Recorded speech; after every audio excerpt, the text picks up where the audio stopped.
Thanks so much for signing up. Really thrilled to walk you through how to write an op ed.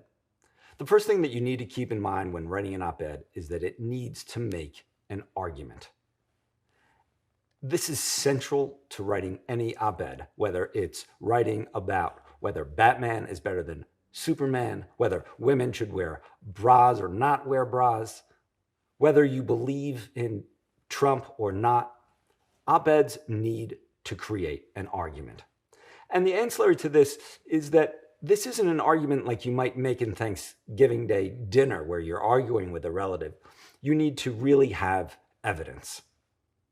One of the first things that I suggest for people who are thinking about writing an op ed is really to create an outline, to write down what their evidence is that supports their idea.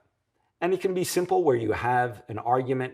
Superman is clearly better than Batman, and then A, B, C, those are your pieces of evidence.